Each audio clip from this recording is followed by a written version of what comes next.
Hi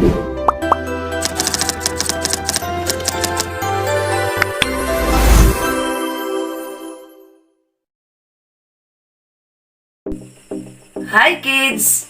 Magandang umaga! Ito po si Teacher Risty Pinkian. Nandito po ako para magbigay sa inyo ng kaalaman tungkol sa paggawa ng extension cord o extension wire. Bata, bago natin simulan ang paggawa ng ating proyekto tungkol sa paggawa ng extension cord o extension wire, ibigay ko muna sa inyo ang pamantayan sa pagkatuto. Una, natutukoy ang mga hakbang sa paggawa ng extension cord. Pangalawa, naisasagawa ng may pag-iingat ang mga hakbang sa paggawa ng extension cord. Pangatlo, napapahalagahan ang taglay na kasanayan sa paggawa ng extension cord.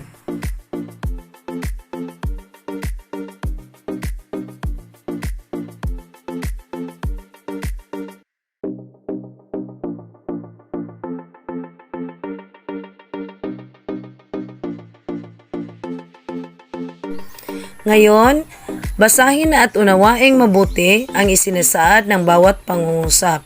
Ilagay sa loob ng kahon ang check kung wasto ang pahayag at ikis naman kung mali.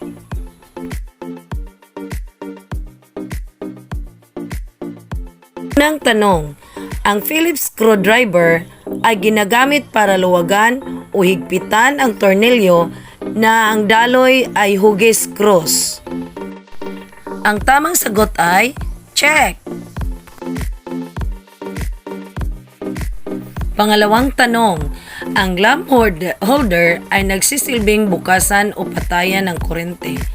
Ang tamang sagot ay ikis.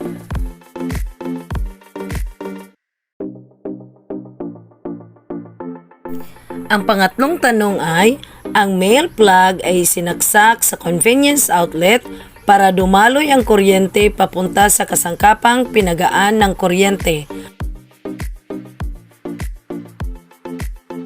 Ang tamang sagot ay check.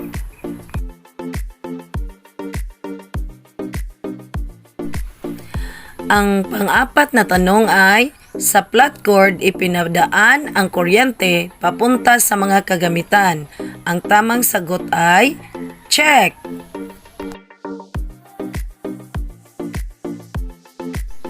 Ang panglimang tanong ay, ang circuit breaker ay ginagamit pamputol ng pambalot na kuryente. Ang tamang sagot ay ikis.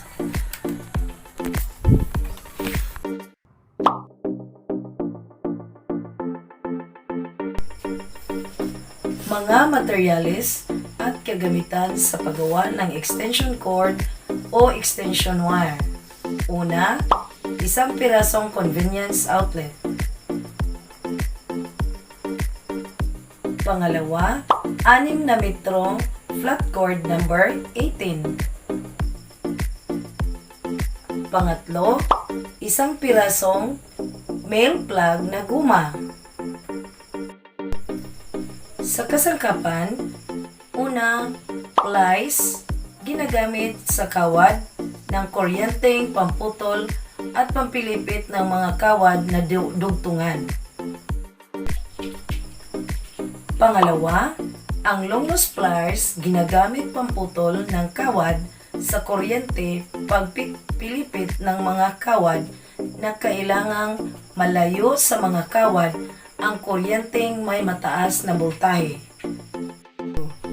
Pangatlo ay ang destornilyador, ginagamit pampihit o pampaikot ng mga tornilyo. Pang-apat ay guantes, ginagamit ng proteksyon sa kamay. Pang-lima ay ang electrical tape na ginagamit na pambalot ng mga talop na kawad ng kuryente.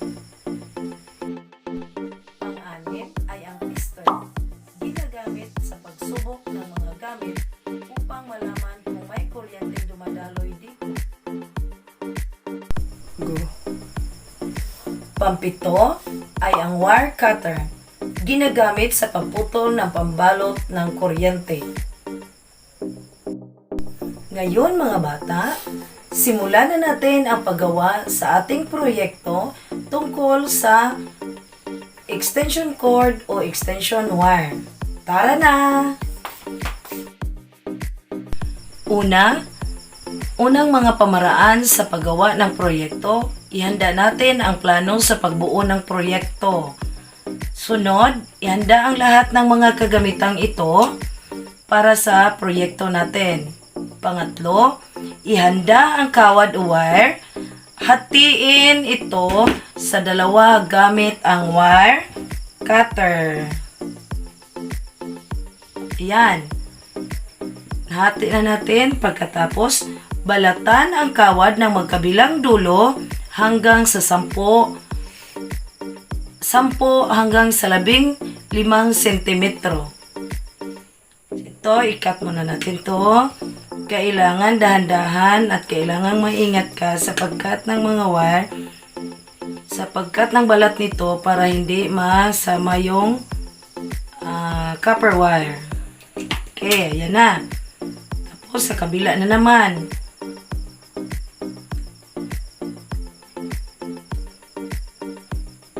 Dito na sa kabila. Okay. Ito. Okay. Okay, tapos na. Pagkatapos ay ikutin o i-twist ang nabalatan na kawad o wire hanggang sa malinis na itong tingnan. Yan na, malinis na. Ngayon, ang gagawin natin ay luwagan ang tornilyo ng male plug at iikot ang mga nakabalot na kawad o wire sa tornilyo gamit ang underwires nut upang matiyak na dadaluyan ng kuryente ang mga terminal nito. Okay, so ito na.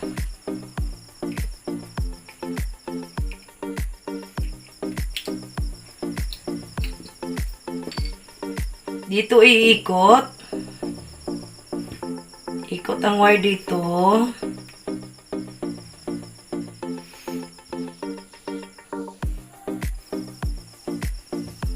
Tapos, higpitan ang tornilyo nito para maipit ang wire. At ito din ang gagawin natin sa kabila.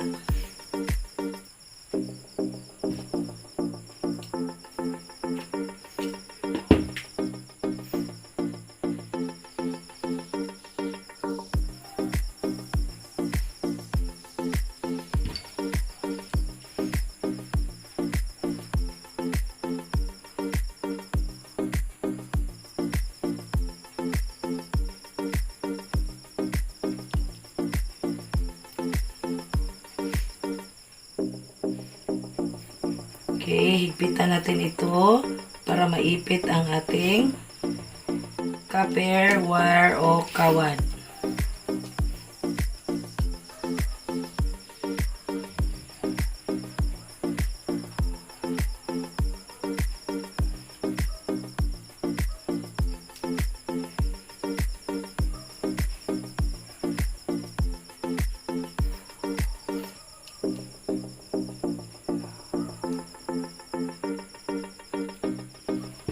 Okay, so ibalik natin ito dito sa kanyang lalagyan.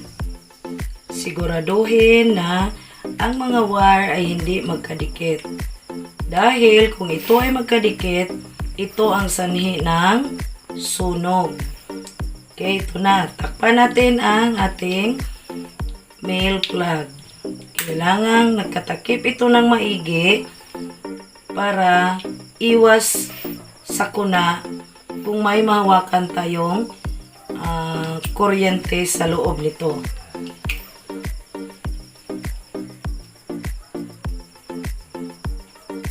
Okay, tingnan mabuti. Ayan na. Safety. Tapos, dito naman tayo sa kabila. Gagawin naman natin ang ginawa natin sa kabila doon sa male plug. So, ang gagawin natin para sa convenience outlet ay hatiin natin ang kawad gamit ang ating wire cutter.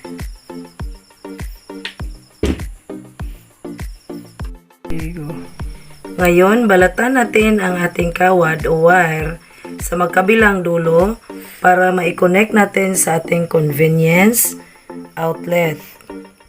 So, ito na. Tapos, ikutin ang kawad o wire ng mabuti para ito ay malinis tingnan at malinis din itong ma-connect natin sa ating tornilyo sa convenience outlet. Ngayon, ating buksan ang ating convenience outlet. Luwagan ang tornilyo para ito ay mabukas. Tapos, luwagan din ang tornilyo dito kung saan natin kabit ang ating kawad o wire. So, ngayon, iikot ang wire sa may tornilyo. Pagkatapos ay higpitan ito para maipit ang ating kawad o wire. Sunod, sa kabila na naman, ito ang ating gagawin.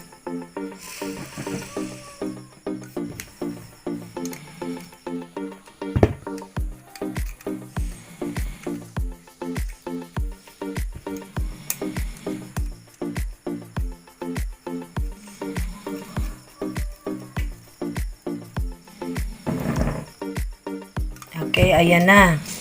Kailangan siguraduhin natin na hindi magkadikit ang negatibo at positibo.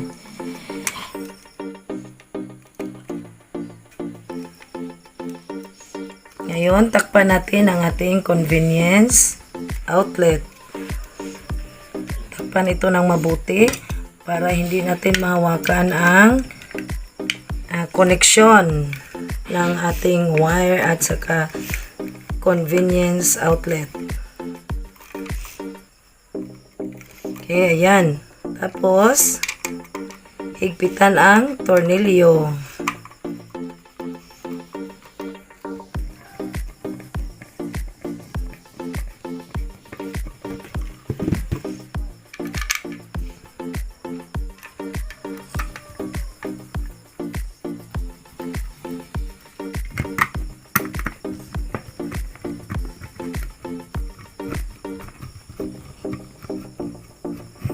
Okay, ito na ang finished product ng ating convenience outlet na ginawa nating extension cord o extension wire. Ito na.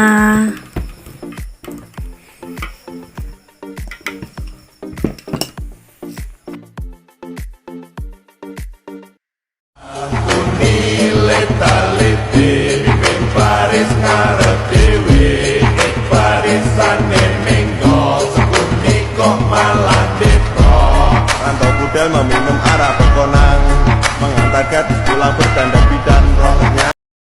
Mga bagay na dapat sundin sa paggawa ng extension cord. Una, iwasang gumawa ng basa ang kamay. Pangalawa, gumawa sa tamang lugar o istasyon. Pangatlo, gumamit ng tamang kasangkapan at kasuotan sa paggawa. Pang-apat, gumawa ng may patnubay at gabay ng mga magulang o nakakatanda. Tandaan, ang maggawa ng extension cord ay simpleng proyekto na ginagamitan ng elektrisidad upang maging ligtas at maayos ang bawat gawaing may kinalaman sa elektrisidad. Nararapat isalang-alang ang paggamit ng personal na kagamitang pangkaligtasan. Ito ay ang mga kagamitan na ginagamit upang maiwasan ang anumang uri ng aksidente na dulot ng init, ingay, kemikal, mekanikal at elektrikal. Ang wastong kaalaman sa paggawa ng proyekto ay nagpapaunlad ng kasanayan, nakakatipid ng oras at lakas.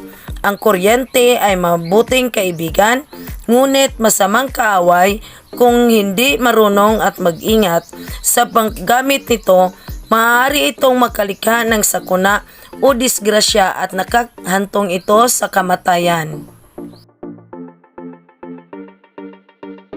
Ngayon mga bata, sagutan ang mga tanong sa pisara. Basahin at tukuyin ang isinasaad ng bawat pangungusap. Piliin sa loob ng kahon ang tamang sagot at isulat sa inyong kwaderno. Ang unang tanong, ginagamit pamputol ng kawad ng kuryente at pagpilipit ng mga kawad na kailangang malayo sa mga kawad ng kuryente na may taas na boltahe. Ang tamang sagot ay long nose plier. Pangalawang tanong, ginagamit sa kawad ang kuryenteng pinuputol at pagpilipit ng mga kawad na dugtungan. Ang tamang sagot ay plies. Pangatlong tanong, dito ay pinadadaan ang kuryente papunta sa mga kagamitan. Ang tamang sagot ay flat cord. Pang-apat na tanong, ginagamit sa pagsubok ng mga gamit upang malaman kung may kuryenteng dumadaloy. Ang tamang sagot ay tester. Pang-limang tanong, ginagamit ito para luwagan o higpitan ang tornilyo na ang dulo ay manipis na pahalang. Ang tamang sagot ay Phillips screwdriver. Tapos na mga bata, ngayon kopyahin ang takdang aralin. Ang gagawin ay magdala ng kumpletong kagamitan para sa extension wire o cord bukas.